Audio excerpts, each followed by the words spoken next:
नमस्कार साथियों, स्वागत है आप सभी का हमारे YouTube channel Shri Hans wine institute पर। आज का तारीख है 12 जुलाई 2022 और इस दिन के करंट अफेयर्स के सभी अति महत्वपूर्ण प्रश्न हम लोग इस वीडियो में डिस्कस करेंगे। तो चलिए करंट अफेयर्स एक अनोखी सोच के साथ आज का वीडियो शुरू करते हैं। लेकिन उससे पहले आज का मोटिवेशन देख लेते हैं। आज का मोटिवेशन है, without crossing the worst situation no one can touch the best corner of life, dare to face anything in life. बिल्कुल सही बात है। आप अपना सबसे ख़राब समय को जब तक पार किए बिना ज़िंदगी के किसी भी चीज़ को हासिल नहीं कर सकते हैं। इसलिए ज़िंदगी में किसी भी चीज़ को हासिल करने का हिम्मत रखें, हमेशा हिम्मत बना के रखें, वो चीज़ हासिल ज़रूर होगा। तो चलिए इसी मोटिवेशन के साथ आज का पहला क्वेश्चन देख लेते हैं। आज का पहला क्वेश्चन है, विश्व जनसंख्या दिवस कब मनाया जाता है? विश्व जनसंख्या दिवस कब मनाया जाता है? ऑप्शन नंबर ए 11 जुलाई, ऑप्शन नंबर बी 10 जुलाई, ऑप्शन नंबर सी 9 जुलाई, ऑप्शन नंबर डी इनमें से कोई नहीं। तो अभी हाल ही में 11 जुलाई को विश्व जनसंख्या दिवस मनाया गया है। ठीक है, इससे रिलेटेड कुछ इंपॉर्टेंट फैक्ट्स देख लेते हैं। जैसे विश्व जनसंख्या दिवस जो है ये 11 जुलाई को मनाया गया। 1 जुलाई को राष्ट्रीय चिकित्सक दिवस मनाया जाता है, डॉक्टर्स डे। उसका थीम क्या है? The family doctors on the front line, इसे भी याद रखिएगा। 1 जुलाई को ही जीएसटी दिवस मनाया जाता है। 1 जुलाई को ही सीए दिवस भी मनाया जाता है, इसे याद रखिएगा, है ना। 2 जुलाई को विश्व खेल पत्रकार दिवस मनाया जाता है। 2 जुलाई को ही अंतर्राष्ट्रीय सहकारिता दिवस मनाया जाता है और ये इम्पॉर्टेंट भी है, सहकारिता दिवस। ठीक है। 2 जुलाई को विश्व यूएफओ दिवस मनाया जाता है। यूएफओ का फुल फॉर्म होता है अनआइडेंटिफाइंग फ्लाइंग ऑब्जेक्ट। ठीक है। 3 जुलाई को अंतर्राष्ट्रीय प्लास्टिक बैग मुक्त दिवस मनाया जाता है। 4 जुलाई को स्वतंत्रता सेनानी आलूरी सीताराम राजू की 125वीं जयंती मनाई गई। ठीक है। 6 जुलाई को विश्व जूनोज दिवस मनाया जाता है और 10 जुलाई को राष्ट्रीय मछली किसान दिवस मनाया जाता है। तो इसे याद रखिएगा, जुलाई के कुछ महत्वपूर्ण दिवस है, बहुत इंपॉर्टेंट है, यहाँ से क्वेश्चन बन सकते हैं। इस वीडियो में बहुत ही इंपॉर्टेंट क्वेश्चन लिया गया है फ्रेंड्स, तो वीडियो को अंत तक जरूर देखिएगा। चलिए नेक्स्ट क्वेश्चन पर चलते हैं। नेक्स्ट क्वेश्चन है हमारा, हाल ही में विंबलडन पुरुष ओपन 2022 का खिताब किसने जीता है? ऑप्शन नंबर ए नोवाक जोकोविच, option number B Roger Federer, option number C Sania Mirza, option number D इनमें से कोई नहीं। तभी हाल ही में नोवाक जोकोविच ने विंबलडन ओपन पुरुष का खिताब 2022 का खिताब जीता है। ठीक है। इससे रिलेटेड कुछ इंपॉर्टेंट फैक्ट्स देख लेते हैं। जैसे नोवाक जोकोविच एकमात्र ऐसे टेनिस प्लेयर हैं जो चारों ग्रैंड स्लैम में 80 मैच जीते हैं। ठीक है, तो इसे भी याद रखिएगा। नोवाक जोकोविच सर्बिया के खिलाड़ी हैं और ये टेनिस से संबंधित है। अभी हाल ही में विंबलडन ओपन फीमेल में कौन जीता है? तो एलिना राइबाकिना जीता है, इसे याद रखिएगा, ये जीती है महिला में। ठीक है। देखिए क्वेश्चन यहाँ से बनता है एग्जाम में, आपको याद होगा कि ग्रैंड स्लैम को याद करने का जो क्रम है वो क्या है? अफवाह, है ना, AFWA। तो ए से क्या हो गया? ए से हो गया ऑस्ट्रेलियन ओपन, एफ से फ्रेंच ओपन, डब्ल्यू से विंबलडन ओपन और ए से अमेरिकन ओपन। ठीक है। अमेरिकन ओपन को ही यूएस ओपन भी बोलते हैं। ठीक है। तो जो ये क्वेश्चन बनता है एग्जाम में कि ऑस्ट्रेलियन ओपन किसने जीता, ये तो बनता ही है, लेकिन ऑस्ट्रेलियन ओपन किस कोर्ट पे खेला जाता है ये भी क्वेश्चन बनता है ना। तो ऑस्ट्रेलियन ओपन और अमेरिकन ओपन दोनों हार्ड कोर्ट पे खेला जाता है, इसे भी याद रखिएगा। फ्रेंच ओपन जो है ये क्ले कोर्ट पे खेला जाता है और विंबलडन ओपन जो है ये ग्रास कोर्ट पे खेला जाता है। कोर्ट क्या होता है? जहाँ पे ये मैदान जो क्षेत्र है जिस पे खेला जाता है उसको कोर्ट बोलते हैं, है ना। तो ऑस्ट्रेलियन ओपन और अमेरिकन ओपन हार्ड कोर्ट पे, फ्रेंच ओपन क्ले कोर्ट पे और विंबलडन ओपन ग्रास कोर्ट पे खेला जाता है।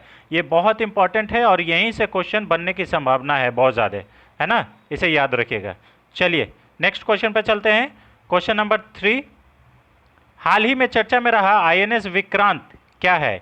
ऑप्शन नंबर ए विमान वाहक पोत, ऑप्शन नंबर बी पनडुब्बी, ऑप्शन नंबर सी मालवाहक जहाज, ऑप्शन नंबर डी मिसाइल। तभी हाल ही में जो चर्चा में रहा INS विक्रांत, ये एक विमान वाहक पोत है, जब युद्ध के दौरान समुद्र में विमान को इधर से उधर ले जाने का काम करता है ना। ठीक है। पनडुब्बी क्या होता है? जो पानी के अंदर में चलने वाला जहाज, उसको पनडुब्बी बोलते हैं। ठीक है।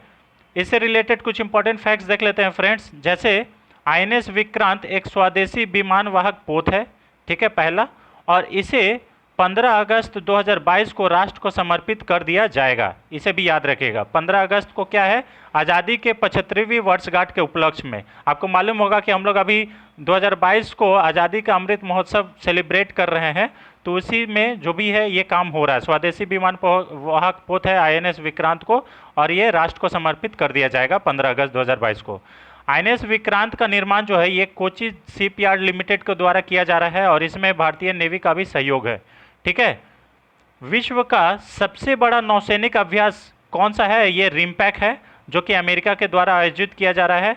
रिम्पैक नौसैनिक अभ्यास में भारत के तरफ से कौन सा INS भाग लिया है, तो INS सतपुड़ा ने भाग लिया है, इसे भी याद रखिएगा, ये क्वेश्चन बन सकता है ना। रिम्पैक में, रिम्पैक ये आयोजित कहाँ पे हो रहा है, तो अमेरिका में हवाई द्वीप है, वहाँ पे आयोजित किया जा रहा है, ठीक है। चलिए और भी इससे कुछ इंपॉर्टेंट ये फैक्ट्स देख लेते हैं। जैसे प्रोजेक्ट 75 क्या है, तो प्रोजेक्ट 75 ऐसा प्रोजेक्ट है जिसके द्वारा 6 INS जहाज का विकसित मतलब डेवलप किया जाएगा। उसमें से कौन कौन सा बन गया है, INS कलवरी बन गया है, INS खंडेरी, INS वेला, INS करंज, INS बागसीर और INS बागसीर और बागीर जो है, ये बागसीर जो है अभी बनने मतलब कुछ दिन में बन के तैयार हो जाएगा, और बागीर तक ये बन गया है, ठीक है। तो प्रोजेक्ट 75 के तहत कितने पनडुब्बी बनाए जाने का प्रस्ताव है, 6 पनडुब्बी बनाए जाने का प्रस्ताव है। INS Kalvari, INS Khanderi, INS वेला, INS करंज, INS बागीर और INS बागसीर, इसे याद रखिएगा। पनडुब्बी पानी के अंदर में चलने वाला जहाज, ठीक है। भारतीय जहाज़ों की सुरक्षा करने के लिए फारस की खाड़ी में भारत के द्वारा कौन सा ऑपरेशन चलाया गया था, तो वो है ऑपरेशन संकल्प, इसे याद रखिएगा, बहुत इंपॉर्टेंट है ऑपरेशन संकल्प। और ऑपरेशन संकल्प किससे संबंधित है, तो भारतीय जहाज़ों को फारस की खाड़ी में सुरक्षा करने के लिए चलाया गया था। ऑपरेशन जो संकल्प है, अब बताइए भारत अपनी रक्षा किस जहाज से करेगा, तो INS तलवार से करेगा, याद रखिएगा, है ना, ठीक है। INS वलसुरा जो है ये नौसैनिक जहाज को मार्च 2022 में प्रेसिडेंट कलर अवार्ड से भी सम्मानित किया गया है, तो इसे भी याद रखिएगा। प्रेसिडेंट कलर अवार्ड से किस जहाज को सम्मानित किया गया है, तो INS वलसुरा को। बहुत इंपॉर्टेंट फैक्ट्स है फ्रेंड, है ना। और आशा करते हैं कि ये जो हमारा फैक्ट्स आपको प्रोवाइड करने का जो तरीका है ये आपको पसंद आया होगा। अगर ऐसा लगता है तो आप ज़रूर वीडियो को शेयर करें, और चैनल पर नए हैं तो चैनल को सब्सक्राइब जरूर करें। चलिए नेक्स्ट क्वेश्चन पे चलते हैं। क्वेश्चन नंबर 4, हाल ही में भारत में पहला एलिवेटेड शहरी एक्सप्रेसवे कहाँ पर विकसित किया जा रहा है, और वो उसका नाम क्या है, तो option number A Dwarka expressway, option number B Kota expressway, option number B Bhopal expressway, या इनमें से कोई नहीं। तो अभी हाल ही में द्वारका एक्सप्रेसवे जो है वो भारत का पहला एलिवेटेड शहरी एक्सप्रेसवे होगा, ठीक है। इससे रिलेटेड कुछ इंपॉर्टेंट फैक्ट्स देख लेते हैं। ये कहाँ से कहाँ जोड़ेगी, हरियाणा को दिल्ली से जोड़ेगी, पहला नंबर। और इसका जो लंबाई है द्वारका एक्सप्रेस का, ये है 29 किलोमीटर का ये एक्सप्रेसवे बन रहा है, ठीक है। इसमें ये 2023 से इसका काम शुरू हो जाएगा, और लगभग 9,000 करोड़ रुपए इसमें खर्च होंगे, ठीक है। वाराणसी एकमात्र भारत का ऐसा शहर बना है जहां पे सार्वजनिक परिवहन में रोपवे का इस्तेमाल करने वाला शहर बना है, ठीक है। रोपवे क्या होता है, जो उड़न खटोला एक जगह से दूसरे जगह उड़ के जाता है रस्सी के माध्यम से, उसको रोपवे बोलते हैं। और इसी को भारत के द्वारा कौन सा परियोजना में रोपवे को विकसित किया जा रहा है, तो पर्वतमाला योजना। एक पर्वत से दूसरा पर्वत पे जाने के लिए ये जो डोली जैसा होता है ना, रस्सी से लटक के जाता है, वो उसको रोपवे बोलते हैं इंग्लिश में, है ना। नेशनल हाईवे 925A ये बाड़मेर राजस्थान में है, जो कि देश की पहली लैंडिंग एयर स्ट्रिप रोड पे बनने वाला पहला है ये, ठीक है। नेशनल हाईवे 925 में, ठीक है, देश की पहली लैंडिंग एयर स्ट्रिप है। लैंडिंग एयर स्ट्रिप का मतलब क्या है कि ऐसा रोड बनाया गया है जहां पे जहाज उतर सकता है। जैसे रनवे होता है ना, तो उसको लैंडिंग स्ट्रिप बोलते हैं, वैसा ये रोड में बनाया गया है। सूरत में देखिए, सूरत में स्टील के कचड़े से निर्मित भारत का पहला 6 लेन वाला राजमार्ग सड़क का उद्घाटन किया गया है, ठीक है। स्टील का कचड़ा से बनाया गया है सूरत में, और कितना लेन का है, ये 6 लेन का है, ठीक है। नेशनल हाईवे 44 भारत का सबसे लंबा राष्ट्रीय राजमार्ग है, इसे भी याद रखिएगा, बहुत इंपॉर्टेंट है। सबसे लंबा राष्ट्रीय राजमार्ग मतलब नेशनल हाईवे वो कौन सा है? National highway 44। और नेशनल हाईवे 48 जो है ये भारत का सबसे व्यस्ततम राष्ट्रीय राजमार्ग है, मतलब सबसे बिजिएस्ट जो है वो नेशनल हाईवे 48 है और सबसे लंबा नेशनल हाईवे 44 है, इसे याद रखिएगा। बहुत इंपॉर्टेंट क्वेश्चन है फ्रेंड्स। चलिए नेक्स्ट क्वेश्चन पर चलते हैं। क्वेश्चन नंबर 5, हाल ही में किस भारतीय गेंदबाज ने टी20 के इतिहास में 500 डॉट बॉल फेंकने वाले पहले भारतीय गेंदबाज बन गए हैं? Option number A Bhuvneshwar Kumar, option number B Jasprit Bumrah, option number C Umesh Yadav, option number D Trent Boult. तो अभी हाल ही में भुवनेश्वर कुमार भारत या पूरे देश में, पूरे वर्ल्ड में एकमात्र ऐसे भारतीय ऐसे गेंदबाज बने हैं जो टी20 के इतिहास में 500 डॉट बॉल फेंकने का इतिहास बनाया है। ठीक है, इसे याद रखिएगा। चलिए नेक्स्ट क्वेश्चन पर चलते हैं। क्वेश्चन नंबर 6, हाल ही में national high speed rail corporation limited के नए एमडी के रूप में किसे नियुक्त किया गया है? Option number A Rajendra Prasad, option number B R K Gupta, option number C Dinesh Khara, option number D Suranjan Das. तो अभी हाल ही में राजेंद्र प्रसाद जी को national high speed rail corporation limited के एमडी के रूप में नियुक्त किया गया है, तो इसका ए आंसर सही हो जाएगा। ठीक है, इससे रिलेटेड कुछ इंपॉर्टेंट फैक्ट्स देख लेते हैं। जैसे दिनेश खारा क्या है? भारतीय स्टेट बैंक के एमडी और सीईओ है, हेड हैं जिसके चेयरमैन है। ठीक है, आर के गुप्ता जी क्या है? तो ये हाल ही में इन्हें उपचुनाव आयुक्त नियुक्त किया गया है, ये बहुत इंपॉर्टेंट है ना, उपचुनाव नियुक्त किया गया है। सुरंजन दास जी ये एसोसिएशन ऑफ इंडियन यूनिवर्सिटीज़ के नए अध्यक्ष बने हैं, तो बहुत इंपॉर्टेंट है ये भी, association of Indian universities. R Dinesh क्या है? आर दिनेश भारतीय उद्योग परिसंघ CII confederation of Indian industries के नए अध्यक्ष बने हैं, तो बहुत इंपॉर्टेंट है ये, याद रखिएगा आर दिनेश। ठीक है, नियुक्ति से क्वेश्चन जरूर आता है और ये आई होप कि ये वीडियो आपको पसंद आ रहा होगा, तो इसमें से जो भी आपको लगे आप नोट डाउन जरूर कर लीजिएगा। चलिए नेक्स्ट क्वेश्चन पर चलते हैं। क्वेश्चन नंबर 7, हाल ही में किस मंत्रालय के द्वारा प्रधानमंत्री ने राष्ट्रीय प्रशिक्षु मेले का आयोजन किया गया है? ऑप्शन नंबर ए कौशल विकास एवं उद्यमिता मंत्रालय, ऑप्शन नंबर बी सड़क परिवहन एवं राजमार्ग मंत्रालय, ऑप्शन नंबर सी वित्त मंत्रालय, ऑप्शन नंबर डी रक्षा मंत्रालय। तभी हाल ही में कौशल एवं उद्यमिता मंत्रालय के द्वारा राष्ट्रीय प्रशिक्षु मेले का आयोजन किया गया है प्रधानमंत्री नरेंद्र मोदी के द्वारा। ठीक है, इससे रिलेटेड कुछ इंपॉर्टेंट फैक्ट्स देख लेते हैं। जैसे इसमें क्या होगा कि इसमें देश भर के 200 स्थानों पर कौशल विकास मेला का आयोजन किया जाएगा और उसमें 500 से अधिक व्यवसायियों को प्रशिक्षण किया जाएगा। ठीक है, इस बार का 2022 का इसमें का थीम क्या है? कौशल भारत और सशक्त भारत, इसे याद रखिएगा, बहुत इंपॉर्टेंट है। अब इसी से रिलेटेड कुछ बात कर लिया जाए। जैसे परफॉर्मेंस ग्रेडिंग इंडेक्स किसके द्वारा जारी किया जाता है? तो शिक्षा मंत्रालय के द्वारा जारी किया जाता है। ठीक है, टेम्पल 360 पोर्टल किस मंत्रालय के द्वारा जारी किया जाता है, लॉन्च किया गया है? तो ये सांस्कृतिक मंत्रालय के द्वारा किया गया है। इसमें क्या है कि देश के सभी मंदिरों को इसमें भ्रमण करने का सारा इंफॉर्मेशन दिया जाएगा, कहाँ से कैसे जाना है और क्या होगा, इसके लिए सारा चीज़। ठीक है, सांस्कृतिक मंत्रालय के अभी मंत्री कौन है? तो जी किशन रेड्डी जी हैं, ये याद रखिएगा, बहुत इंपॉर्टेंट है ना। अल्पसंख्यक के मंत्रालय अभी नवीन मंत्री कौन बने हैं? तो स्मृति ईरानी, क्योंकि अल्पसंख्यक के मंत्री कौन हुआ करते थे? मुख्तार अब्बास नकवी, जिन्होंने अभी राज्यसभा का कार्यकाल समाप्त हो गया, तो अभी अल्पसंख्यक का मंत्रालय का अतिरिक्त पद प्रभाव स्मृति ईरानी जी को दिया गया है, तो इसे भी याद रखिएगा, है ना। और स्टील अथॉरिटी ऑफ इंडिया का स्टील इस्पात लिमिटेड का जो मंत्रालय है, इस्पात मंत्रालय का, उसका अतिरिक्त प्रभाव जो अतिरिक्त प्रभार है वो किसको दिया गया है? ज्योतिरादित्य सिंधिया को दिया गया है। अच्छा, स्मृति ईरानी जो है ये महिला विकास मंत्रालय भी हैं। ठीक है, इसे भी याद रखिएगा। चलिए नेक्स्ट क्वेश्चन पर चलते हैं। हाल ही में international fund for agricultural development IFAD का नया अध्यक्ष किसे नियुक्त किया गया है? Option number A Alvaro Lario, option number B Gilbert Houngbo, option number C R K Gupta, option number D Nitin Gupta. तभी हाल ही में international fund for agricultural development के नए अध्यक्ष अल्वारो लारियो को नियुक्त किया गया है। ऑप्शन नंबर ए इसका सही आंसर हो जाएगा और बहुत इंपॉर्टेंट भी है। ठीक है, इससे रिलेटेड कुछ इंपॉर्टेंट फैक्ट्स देख लिया जाए फ्रेंड्स। जैसे अल्वारो लारियो जो है ये स्पेन के रहने वाले हैं और इनको 4 साल के लिए अभी अध्यक्ष बनाया गया है। International fund for agricultural development का स्थापना की बात करें तो 1977 में इसकी स्थापना की गई थी। ठीक है।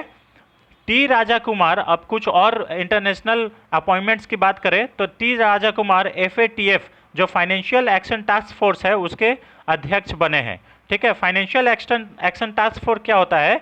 फाइनेंशियल एक्शन टास्क फोर्स आतंकवादी गतिविधि को रोकता है। ठीक है। मनी लॉन्ड्रिंग को रोकता है, आतंकवाद को कोई देश पैसा ना दे इसको रोकता है। इसका मुख्यालय जो है ये पेरिस में है, इसे भी याद रखिएगा। FATF का मुख्यालय कहाँ पे है? पेरिस में है।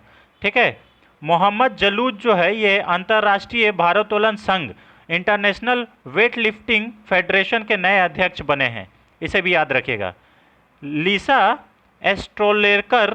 एस्ट्रोलेकर जो है ये federation of international cricketer association फिका के पहली महिला अध्यक्ष बनी है। तो ये बहुत इंपॉर्टेंट है, federation of international cricketers association के पहली महिला अध्यक्ष कौन बनी है? लिसा एस्ट्रोलेकर, इसे याद रखिएगा।